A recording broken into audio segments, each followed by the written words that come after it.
Kembali lagi dalam dialog eksklusif dan kita masih berbincang-bincang dengan Kepala Dinas Koperasi dan UKM Provinsi Jawa Timur, Bapak Made Soekarta. Baik Pak Made, bicara soal UMKM mana sih Pak yang paling punya potensi pertumbuhan yang paling pesat di Jawa Timur? Ya. Kita kalau di Jawa Timur ya usaha berskala mikro, kecil, menengah yang paling banyak itu di sektor food processing, makanan dan minuman yang paling banyak. Karena pertama modal yang dibutuhkan oleh pelaku usaha berskala mikro, kecil, menengah itu kecil yang pertama. Kemudian tidak membutuhkan keahlian yang teknologi tinggi, ya. Jadi mudah prosesnya dan itu lebih banyak mengandalkan nilai absolut. Ya, nilai absolut artinya sesuatu yang memang ada di daerah itu menjadi sumber dayanya. Itu misalnya orang membuat minuman teh dari daun Daun serikaya apa bukan yang ya, daun sirsak Pak. Ya, daun sirsak. Dan dibilang ini bisa menambah vitalitas itu laris kan gitu. Jadi orang buat dengan jamu merah, orang membuat dengan buah buah yang mengkudu.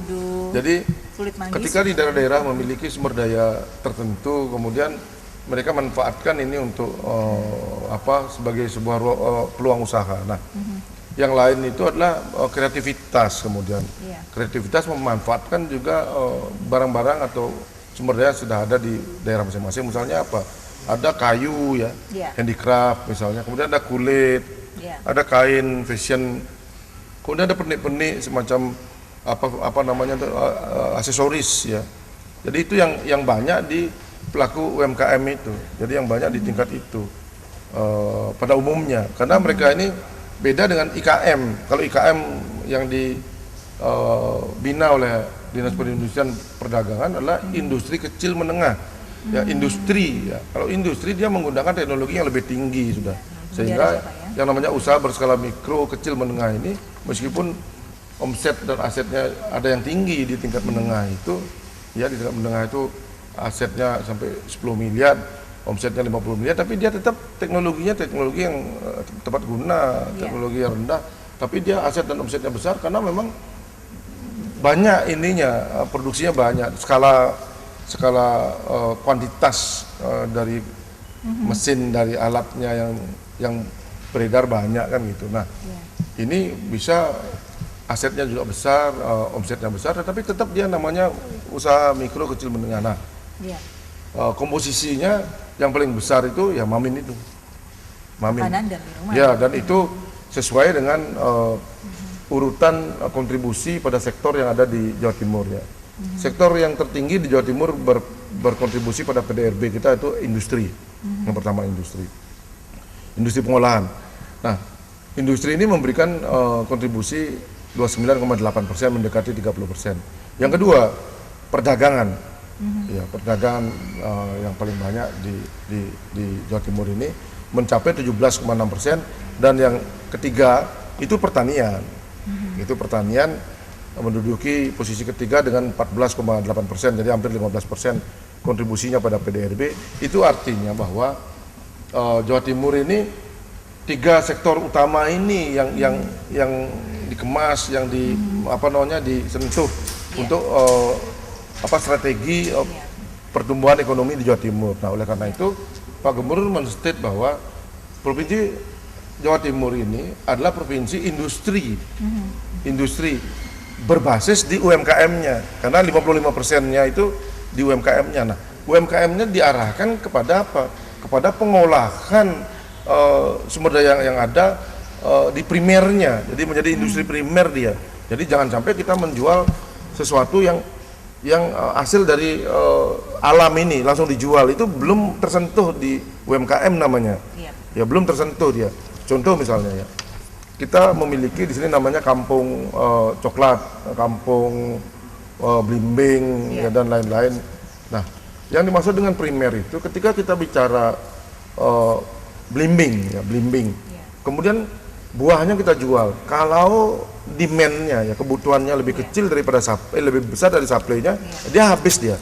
Tapi ketika demand-nya itu lebih kecil dari supply-nya karena sudah mulai maju, banyak yang menanam belimbing, maka Terus diolah belimbing ini menjadi murah dia karena overproduct kan. Nah, bagaimana kita mempertahankan antara demand dan supply tetap terjaga sehingga harga tetap terjaga, maka limbahnya, kalau kita boleh katakan limbah atau kelebihannya, kelebihan kita ada bahasa limbah bekas. Ini kelebihan daripada stok produksi ya buah ini harus bisa diolah. Nah, diolahnya inilah yang namanya industri primer, bisa menjadi manisan, gitu, bisa dijemur, bisa diiris, bisa jadi selai, nah sirup. Nah, inilah yang kita maksud dengan usaha, yaitu usaha di sektor industri primernya. Itu yang kita arahkan untuk agro bisnisnya, karena nomor 3 urutannya itu agrobisnis. Kalau perdagangan itu tinggal melepaskan barang-barang kita.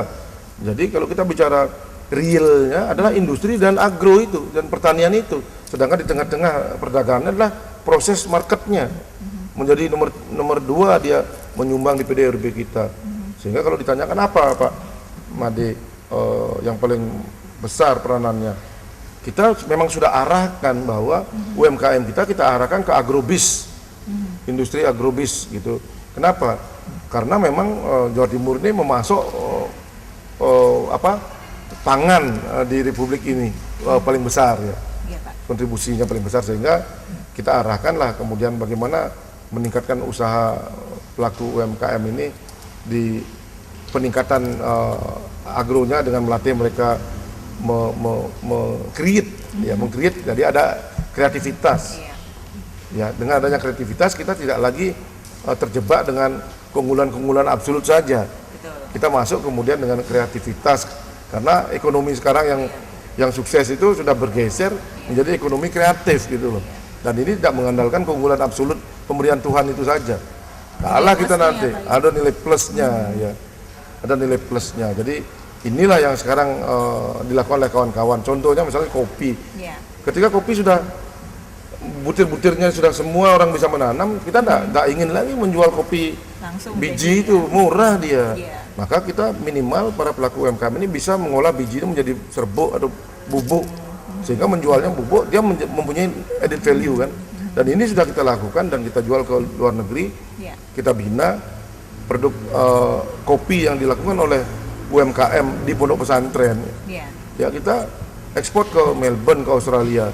Itu salah satu bukti bahwa kopi memiliki added value di tingkat UMKM kan begitu. Nah, nanti di tingkat pedagangnya, kalau dia sektornya ada dagang misalnya UMKM-nya dia, kita latih mereka bagaimana menjual, bagaimana mengemas dalam menjual itu ya, supaya ini menjadi sebuah kreasi. Jadi orang membeli kopi bukan hanya sekedar minum kopi, tapi ada sensasi ketika dia minum kopi itu gitu.